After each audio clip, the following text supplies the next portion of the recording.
Welcome to Wellness with John. I'm John Peters, a therapist who's been in practice for over 25 years, and this channel is full of resources to help you thrive. So in today's video, I'm going to talk about the connections between chronic pain and depression.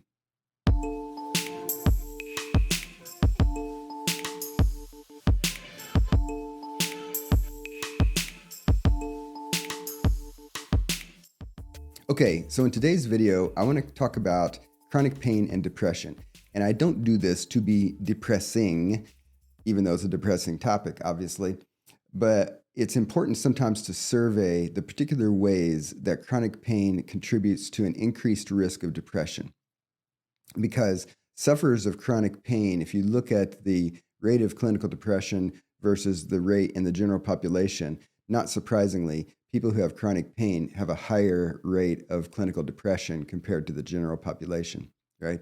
But as a therapist who works with people who are depressed to help people cope with pain, to help people cope with depression, and to help ameliorate and resolve depression so that it improves, it's important to zoom in sometimes and see which particular features of a person's life, their experience, their coping are contributing to an increased risk of depression.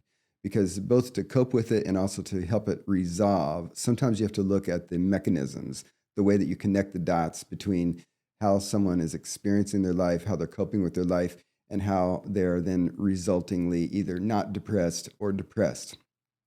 So I'm going to survey a variety of ways that chronic pain contributes to an increased risk of depression. All right. So one way that chronic pain increases the risk of depression is it disrupts sleep quality. When sleep quality goes down, we're more likely to be irritable. We have trouble concentrating. We have trouble dealing with interpersonal stress. We have trouble dealing with complex, stressful events. And if you think about the consequences of all of that, if I'm going through my life and I want both a pleasurable experience in my life, I want optimal coping, I want optimal relating to those close to me and that I have to deal with, I need to have good sleep, right? Chronic sleep deprivation contributes to poor physical health, but it also contributes to poor mental health. So when chronic pain causes chronic sleep deprivation, that's one way that it makes us wonky, knocks us off our game in general, and makes those secondary problems of not coping well with life much worse, right? So another way that chronic pain influences depression is that it disrupts social support. So if you think about the limitations that come with suffering from chronic pain, whatever they might be for you, one of the common things that I notice when I talk to people is that their ability to engage in meaningful connections with others gets restricted. So if you don't feel good enough, let's say, to ride in a car to go 45 minutes away to then sit at a cafe or take a hike or a walk with a friend, you're not going to do it, right? If you don't feel like taking that hike or that walk, even once you get there, you're not going to do it, right? So the physical pain ends up restricting the opportunities for the types of things that people commonly do for social interaction. Doesn't mean that people with chronic pain can't have social interaction. It's just if you look at the types of restrictions that happen because of the chronic pain, part of the consequence of that is reducing the opportunity for the types of activities that generally facilitate ongoing social connections, right? Which makes social support get more restricted or thin, or for some people, non-existent. And social support is preventative against depression. Lack of social support translates to poor coping and an increased risk of depression, right? Now, this is also similar to how chronic pain disrupts family relationships. Chronic pain can make someone irritable, make them more likely to have what we call negative affect or negative emotions. If you think about the overall slice of your daily emotional pie, and you have 3 slices with positive, neutral, and challenging or negative, chronic pain is going to increase that negative slice. And whatever the specific content and why you're feeling what you're feeling, it's harder to have positive, ongoing interactions with family members and partners and roommates and neighbors and coworkers when our inner emotional palette is more toward what we call the negative tone, right?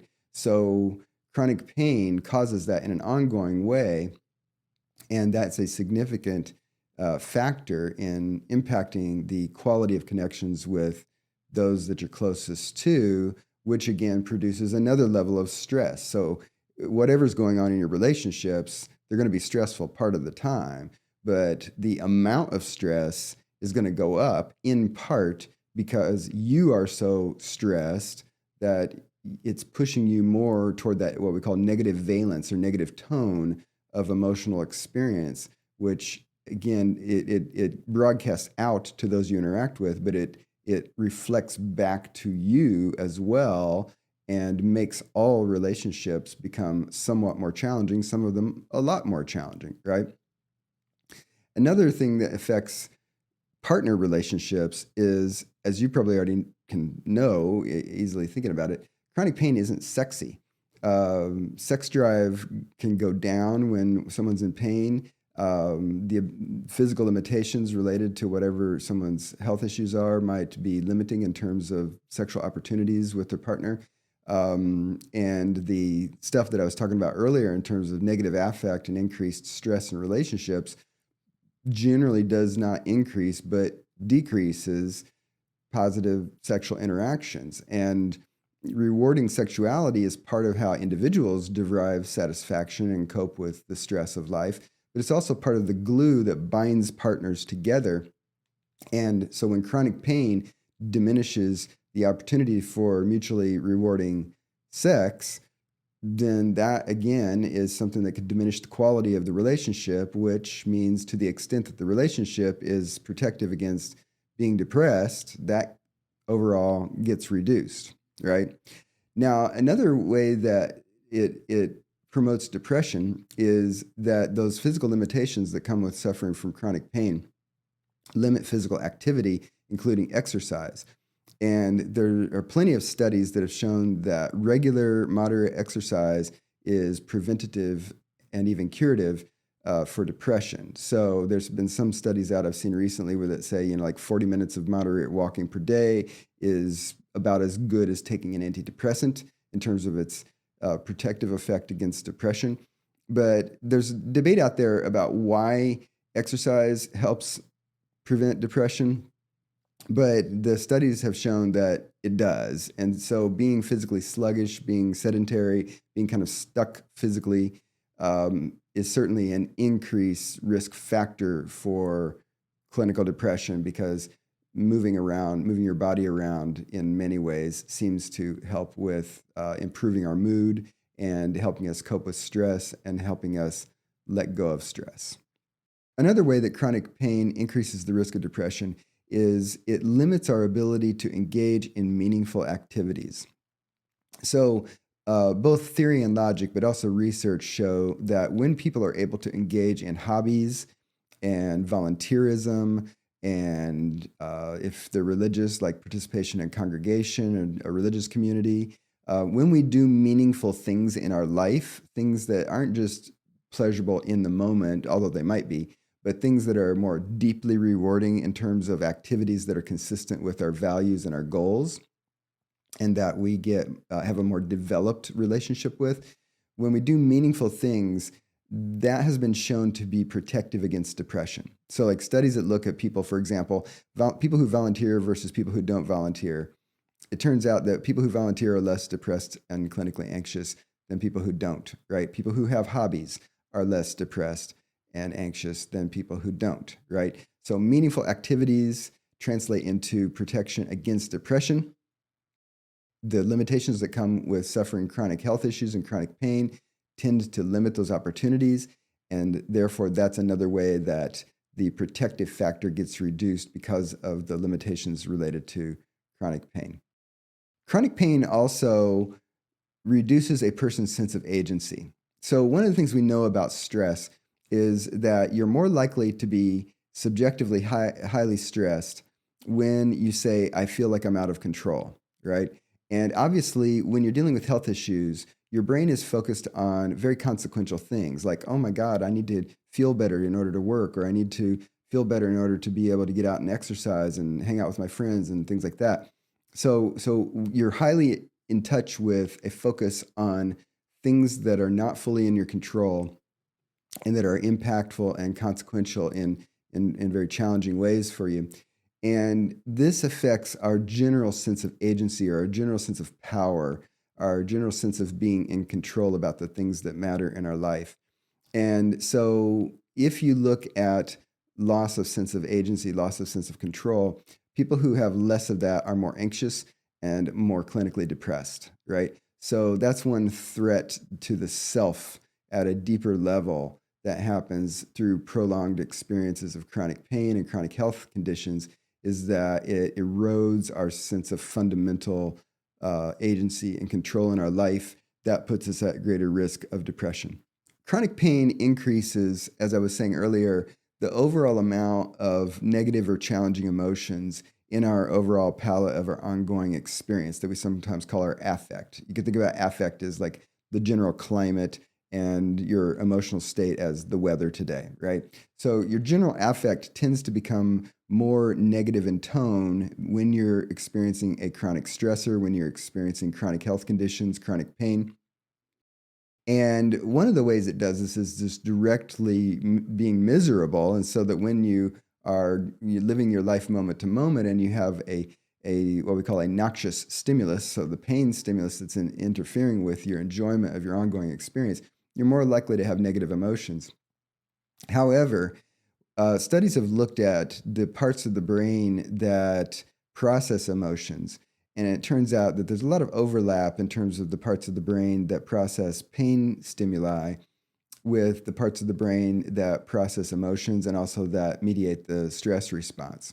So this is why there's a lot of interplay between pain, especially chronic pain, and chronic elevated stress, and also chronic negative emotional states, because the brain, in its attempt to adjust to and cope with this prolonged pain stimulus, some parts of the brain end up changing, including the hippocampus and the amygdala and the cingulate cortex and things like that. So there are these brain structures that end up changing because of the prolonged stress. But part of the negative consequence of those changes is that because those are the same parts of the brain that are involved in processing emotion, this is part of why it's believed that a person experiencing chronic pain is more likely to experience negative emotions, sadness, frustration, anger, things like that. So whatever you're experiencing and however congruent your emotional response is to that experience, part of how that's mediated is through your brain structures that process emotion. And those structures are actually changing because of being exposed to the experience of chronic pain. And so the brain structures themselves make it more likely that the quality of your emotional experience and reactions is going to be, again, toward the negative valence, the negative tone. The literal brain is producing negative emotions regardless of what you're experiencing. Now, when people are suffering from chronic pain, very often they are taking medicines to try to cover that pain, right, to improve the quality of life. Part of the problems with a lot of those medications is that a side effect is that they produce mental fogginess, trouble concentrating, short-term memory issues. So the pain medicines might be somewhat effective in reducing the subjective amount of actual physical pain, which might actually have good benefits in terms of freeing you up to be more active in the ways that you want to be and less limited. But a common thing that I hear from patients who are taking moderate to higher doses of pain medications is often that it produces kind of a brain fog. So, if you think about the enjoyment that you have from activities that require a higher level of mental acuity and attention, like let's say reading a book, certain things are not going to be possible as you become increasingly foggy. So this happened to me years ago when I was suffering health conditions that included chronic pain. During times where I had to take higher levels of medications, I would be playing Scrabble with a friend and spelling only 3-letter words like the and, right? Because I can't even think about other words. I had that mental brain fog that was coming from the medications, right? So one problem with that, of course, is that less mental acuity means even more restrictions in terms of the types of activities a person can do. And if some of those restrictions restrict things that are preventative for depression, that's another way that chronic pain translates into an increased risk of being depressed. Another way that chronic pain relates to depression is it just makes things not fun. And again, this is a way that it induces a quality of depression that we call anhedonia. Anhedonia is when like your fun joy circuits get kind of clogged up. And so something that was previously enjoyable is no longer enjoyable. The enjoyable things we do in life are the things that counterbalance the stressful, challenging things that we experience in life. So when we reduce enjoyment, then we increase the risk of depression because those things are no longer having that counterbalancing effect. Another way that chronic pain can increase the risk of depression is because chronic pain can induce what we call complicated grief. And I made a whole video about this, and I'll put a link up here if you want to go watch that. But the grief process is as our response to major changes or losses. And when people are experiencing chronic pain produces chronic complex grief because you are dealing with major changes. You may be dealing with major restrictions in your lifestyle. You may be dealing with uncertainty in terms of your diagnosis and treatment. You may be dealing with letting go of plans that you had for activities or goals that were reliant on being more healthy and less in pain. And so, it's a complex grief response because simple grief we could think of as the adjustment to a specific change that happens in a specific moment of time, and then we move on, and otherwise life is relatively stable and not so chaotic. In the situation of chronic pain, it's hard to have that more straightforward adjustment because often things are changing in flux and ambiguous. And so how can we fully kind of go through the grief process when the thing that we're adjusting to may not be so well defined? For example, like if you have a person who has lupus and they have episodic flare-ups, but they can't really fully predict exactly when the onset of a flare-up is going to happen, how long the episode's going to last, how severe it's going to be, then, how can you kind of have your grief reaction, finish it, and be done with it? Because the thing that you're reacting to is fairly ambiguous, right? And in flux, and you don't know exactly what you're dealing with necessarily from moment to moment. So if you're interested in that, go watch that video at the link that I posted. So there are other ways that chronic pain relates to depression, but in talking in this video about a few of them, part of the point that I'm wanting to make today is that if you are a person suffering from chronic pain, there are multiple ways that chronic pain is affecting you, your ongoing experience, your life, your opportunities, your goals, and it specifically can impact, quite consequentially, various aspects of your life that normally function to help you not be depressed, right? Life is challenging for everybody, but when we face challenges, we don't always get depressed. And part of the explanation for why we don't get depressed, even sometimes in very challenging situations, is that we have these buffers, we have these counterbalancing factors in our life that help protect us from depression. Chronic pain threatens those, it diminishes those, it can even obliterate those for periods of time, so that then we are exposed to an increased risk of depression, right? So depression not only includes sad mood, but you can sometimes recognize that you're becoming increasingly depressed if your appetite gets wonky, either it goes away or you notice that you're stress eating a lot more, and that could come with a significant weight increase or weight loss. If you have that anhedonia that I mentioned, which is that previously enjoyable things are no longer fun. If you start having excessive shame and guilt that is irrational and disproportionate and has a lot more to do with your fundamental mood rather than a situation around which one reasonably would feel shameful and guilty. You may have thoughts of hopelessness, or I'd be better off dead, or maybe I should actually harm myself. I want to end my life. Suicidal ideation goes up with depression, right? And you may have trouble sleeping, either sleeping a lot but not feeling rested, or not being able to sleep well. But that's another way that chronic pain induces depression because of sleep deprivation. But sleep deprivation is a feature of depression as well, so it can kind of spin out into an even deeper cycle of sleep deprivation. But you may have feelings of low self-worth, low self-esteem. But basically, depression is its own thing with a constellation of features. Not everybody has all the same features or to the same degree. But if you have a sense that you are getting depressed, it is important to talk with your doctor, to maybe seek out a therapist for a competent evaluation and competent support and treatment. I tend to say, if you are working with a doctor you trust, a general practitioner or a neurologist or something like that, it's very reasonable to bring up the issue of chronic pain and how it's affecting your moods and your general kind of attitude and coping, and perhaps talk to them about whether you're a good candidate for an antidepressant. Now, if you have a neurologist, it might be worth talking to the neurologist, because some of the antidepressants that they use are also things they use for certain types of pain, so you can get a double benefit from those. But if you have a complicated cocktail of medications, you certainly want to talk carefully with your providers about treatment, so that if you're going to add a med for depression, that you're adding something that's going to fit with the other cocktail of other medicines that you're taking without drug interactions and things like that.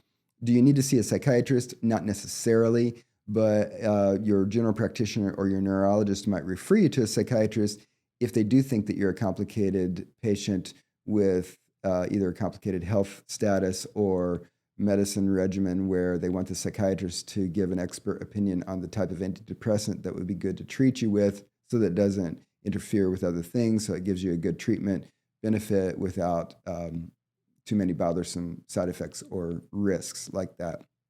Certainly, if you're in an acute crisis, call 911, call or text 988, call the suicide hotline, because you can get immediate attention from 1 minute to the next with those resources.